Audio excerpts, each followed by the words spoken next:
Tu vois, l'écart est en train de se creuser entre la France et les États-Unis, entre l'Europe et les États-Unis. Et c'est pourquoi, à mon avis, il est très important pour la partie des Européens encore saine de changer de mindset, de s'adapter et de passer à la vitesse supérieure, en fait. De complètement sortir, en fait, du mindset des boomers, du mindset qu'on pouvait avoir dans les années 90, et de passer sur un mindset, en fait, où tu vois, on va vers une économie qui va forcément être plus libérale. Ça me fait toujours crever de rire, hein, sur Twitter quand je vois des gauchistes nous expliquer que la France est un pays ultra-libéral. C'est une plaisanterie totale.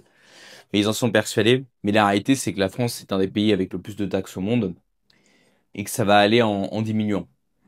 Les taxes en France vont forcément diminuer. Comment dirais-je, les retraites vont diminuer. Peut-être pas tout de suite, peut-être pas dans 5 ans, peut-être pas dans 10 ans, mais dans 50 ans, oui. Parce que ce sera ça, ou en fait, ce sera forcément ça, parce que ou bien on le fait avant que le système ne s'effondre, ou bien on le fait pas et le système s'effondre, et pour le construire, la France va devoir s'ouvrir. C'est d'ailleurs un peu ce qui est arrivé en Roumanie dans les années 90. Avant les années 90, il y avait le communisme. Le pays était complètement à la ramasse, comme tous les pays communistes. Et pareil, hein, c'est toujours les mêmes mécanismes. Plus de lois, plus de taxes, plus de contrôle. Et en fait, le communisme, quand ça marche pas, ce qu'on fait, c'est qu'on fait plus de communisme. Et si ça marche toujours pas, ben, on en fait encore plus jusqu'à ce que le système s'écroule. Et ensuite, quand le système il est complètement à la ramasse, le pays qui sort donc du communisme, il lève la main et dit s'il vous plaît les États-Unis, vous pouvez venir nous redresser notre économie là parce qu'on n'a plus rien en fait, tu vois. C'est ce qui s'est passé dans pas mal de pays communistes. C'est aussi pour ça que jusqu'à aujourd'hui d'ailleurs en Allemagne, il y a encore une division entre l'Allemagne de l'Ouest et l'Allemagne de l'Est. Et l'Allemagne de l'Est est à la ramasse sous bien des aspects par rapport à l'Allemagne de l'Ouest. C'est voilà, et c'est ce qui va arriver en fait en Europe et dans tous les pays socialistes où il y a, là je parle des pays en fait qui sont bridés hein, par ce socialisme, par toutes ces idéologies perverses, malsaines, mais où il y a quand même un potentiel humain valable. Il y a des pays dans le monde qui sont encore à l'âge de pierre et ils resteront toujours à l'âge de pierre, ils pourront pas en sortir parce qu'il n'y a pas de matériel humain. Le matériel humain n'est pas là. Il faut sortir aussi de toutes les sottises, hein, les gens qui vont croire qu'un pays se développe parce que sa géographie, parce que ses ressources, parce que ceci, parce que cela. Non. Un pays se développe avant tout de par son matériel humain. Il y a qu'à regarder le Japon, hein. Le Japon, c'est un pays qui a presque rien sur le plan des ressources. C'est une toute petite languette de terre paumée à l'autre bout du monde, au fin fond au milieu de l'océan, d'accord? Et c'est un pays qui est ultra développé. Pourquoi? Parce que les Japonais sont ultra intelligents et ultra bosseurs. Ok? C'est une petite précision. Donc, il est important d'adapter son mindset. Et la raison pour laquelle je te dis ça, c'est que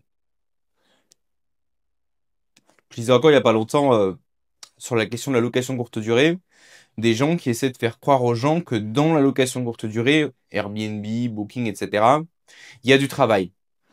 Des gens qui essaient de, en fait, ils se positionnent un peu comme, c'est une position morale, hein, selon qu'ils vont adopter quand tu lis entre les lignes dans leurs commentaires, il y a une question de morale. Le gars va te dire, non mais attends, c'est un métier difficile, il y a ceci, cela à faire.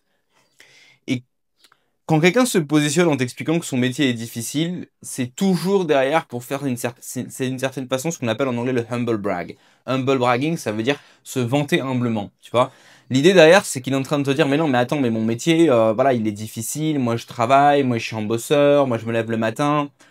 Et pourquoi le gars, fondamentalement, il essaie de te dire ça, c'est parce que, ou bien il est intéressé, ça veut dire que, en lui, on lui a mis un logiciel dans la tête, on lui dit, si tu te retrouves un jour dans ta vie dans une position où tu gagnes de l'argent sans rien faire, tu es en danger. C'est tout le principe de la Révolution française, hein. L'idée, c'est que si un jour quelqu'un, voilà, en France en particulier, si on est assis sur une chaise où on gagne de l'argent à ne rien faire, on est potentiellement en danger. Parce qu'on s'attire, en fait, on attire les regards de gens qui vont chercher d'une manière ou d'une autre à nous nuire. Et plus vous avez de gens qui vous regardent et qui vous disent lui j'ai envie de lui nuire, plus ça augmente les probabilités qu'à un moment donné il y en a un qui réussisse. Donc ou bien c'est des gens qui sont intéressés, qui ont pas envie qu'on les pointe du doigt, alors qu'en fait concrètement ils foutent rien et gagnent plein de thunes. Ou bien c'est des gens qui sont intéressés dans le sens où ils veulent pas que vous rentriez sur leur marché, ce qu'on appelle du gatekeeping, hein. On trouve aussi ça dans la technologie, tous les mecs qui ont par exemple des diplômes d'ingénieur, etc. Enfin, généralement d'un très mauvais œil ceux qui rentrent dans le secteur en faisant des bootcamps. C'est ce qu'on appelle du gatekeeping. C'est le gars, il a une situation prestigieuse, avantageuse, il est pas envie que quelqu'un rentre et vienne le concurrencer. Ou bien, et c'est là, c'est surtout sur cet aspect-là que j'ai envie d'insister, le gars, il a réellement en fait acquis dans sa tête un système de pensée qui le culpabilise quand il gagne de l'argent de ne rien faire. Et ça, c'est très important d'en parler. Le gars, potentiellement, tu as peut-être des gens comme ça autour de toi, des gens qui ont une activité qui tourne. Mais je vais parler de la location courte durée parce que c'est ce que je connais. Le gars, donc, il a une activité, il a un appartement sur Airbnb. Il en a peut-être deux, peut-être trois. Et, euh, et puis, bah voilà. Déjà, il va créer des, comment dirais-je, il va créer des systèmes dans son pricing, dans ses options Airbnb pour pas avoir trop de locataires. Parce que tu sais, en fonction de ton pricing, en fonction de tes stratégies, en fonction de tes discounts, tu peux incentiviser des locataires à venir pour des séjours plus courts, 2, 3 jours, ou pour des séjours plus longs, 1 semaine, 2 semaines, 3 semaines. Donc les gars, tu les vois, ils vont pas prendre les séjours courts. Et pourquoi ils prennent pas les séjours courts? Parce qu'ils font le ménage eux-mêmes. Tu vois? Donc quand tu fais le ménage toi-même, tu es obligé de faire d'incentiviser pour avoir des séjours longs ou bien des séjours courts, mais à des prix exorbitants, ce qui fait que du coup, après un séjour court, tu auras plusieurs jours où ton calendrier sera vide. Et comme ça évite que tu aies tous les 3 jours à faire le ménage. Ce qui ne serait pas un problème si tu avais une femme de ménage. Et je vais y toucher justement.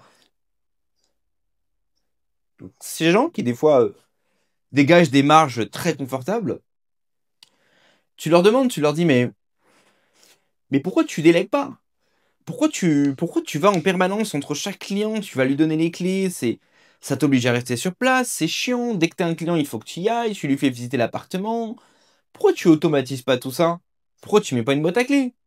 Si tu veux, mettons un bien, t'as une maison par exemple sur Airbnb. Pourquoi tu fais pas une visite virtuelle? Tu vois? Pourquoi tu demandes pas tout simplement à ton personnel de faire la visite? Ta femme de ménage par exemple.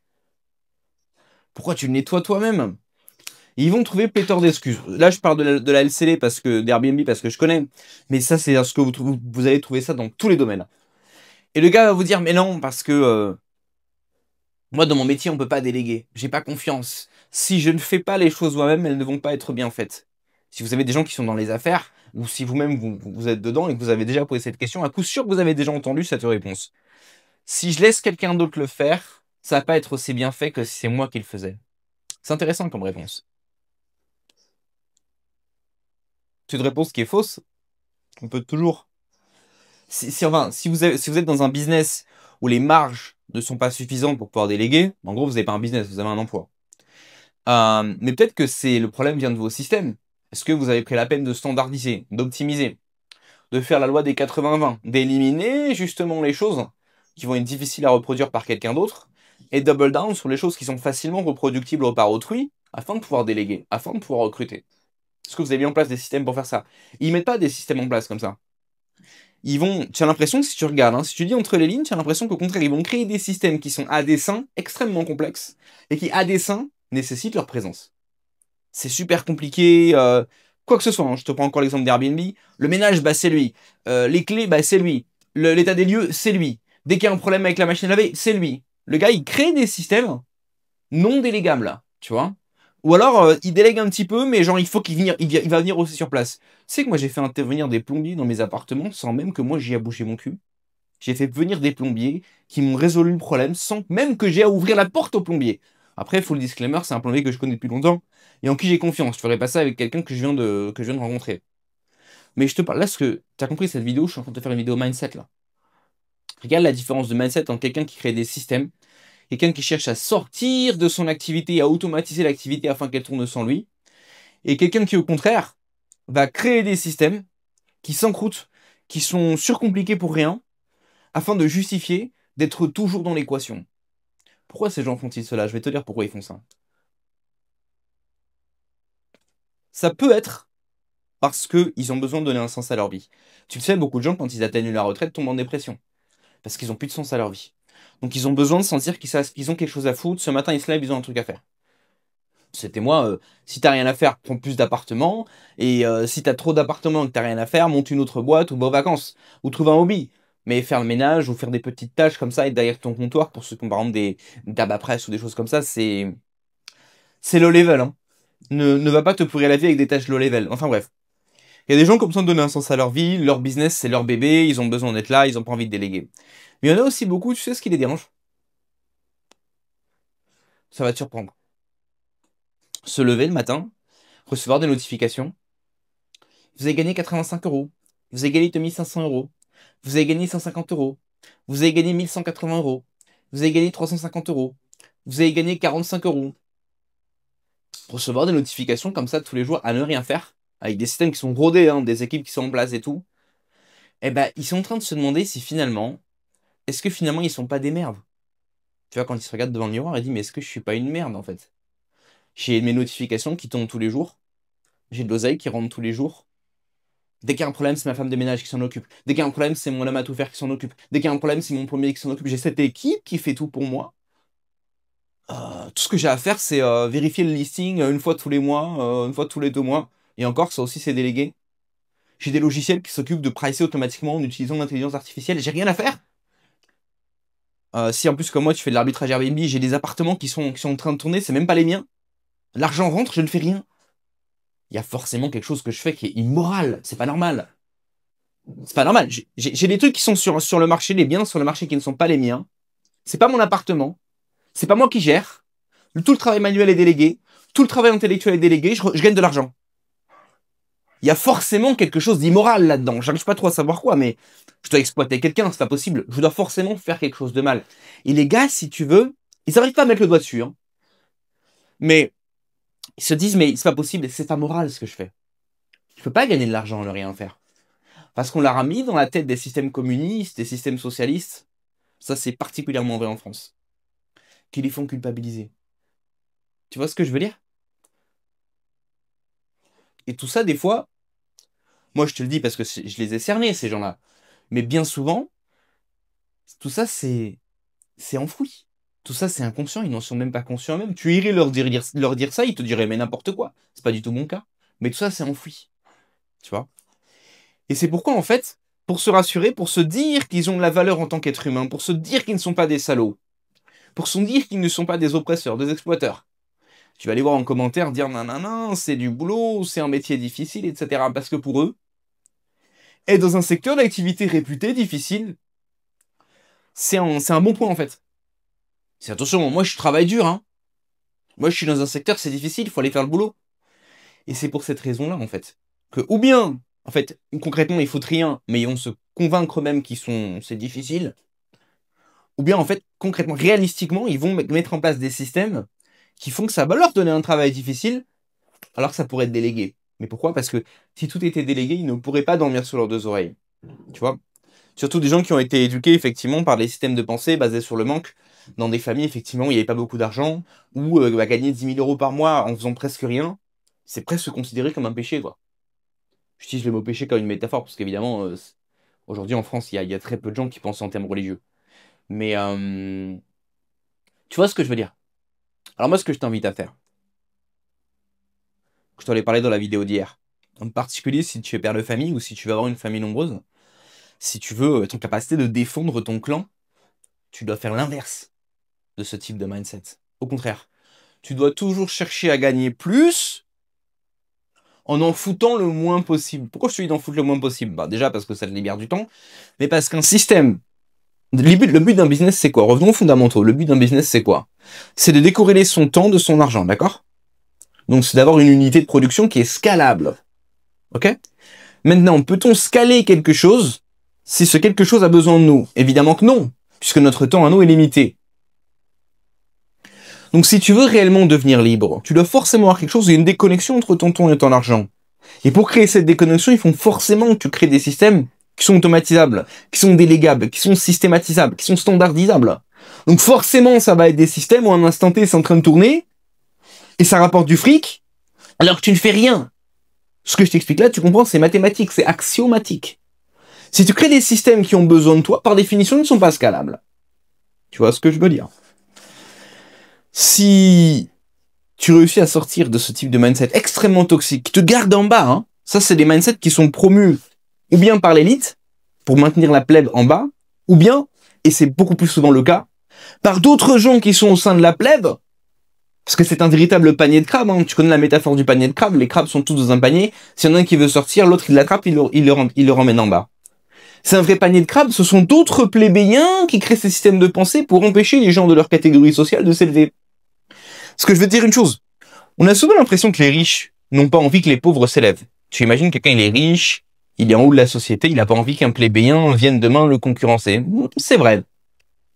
Mais fondamentalement, c'est vrai et en même temps, c'est pas vrai. Le riche, souvent, en fait, il s'en bat les couilles. Il est tellement occupé, il s'en fout. Tu veux savoir la vraie personne que ça va vraiment te dégoûter si tu réussis à t'en sortir? Si tu réussis réellement à gagner de l'argent sans rien faire. Alors, quand je dis sans rien faire, bon, on pourrait expliquer, on pourrait nuancer, etc. Ce sera pas vraiment sans rien faire, c'est des tâches intellectuelles. Il faut manager l'écosystème que tu as créé, l'infrastructure que tu as créée. Il faut parler avec les gens auxquels tu délègues, etc. Voilà, c'est un peu le job d'un CEO ou d'un actionnaire, tu vois. Très bien. Mais ce sera le sujet d'une autre vidéo. Mais quand tu vas atteindre ce niveau de résultat-là, tu sais le gars que ça va vraiment faire chier? Que tu vas passer du niveau 1 au niveau 10. Tu crois que c'est l'aristocrate que ça va faire chier? Mais non, il est en train de regarder une course de chevaux, il en a rien à foutre. C'est le mec qui était en bas avec toi. C'est lui que ça va faire chier. C'est lui qui va tout faire pour te faire redescendre. Fais très attention à ces gens-là. C'est eux qui plantent dans ta tête des graines qui vont produire des ronces, qui vont produire du chaos dans ta tête pour t'empêcher de t'en sortir. Moi, le conseil que je vais te donner, c'est le contraire.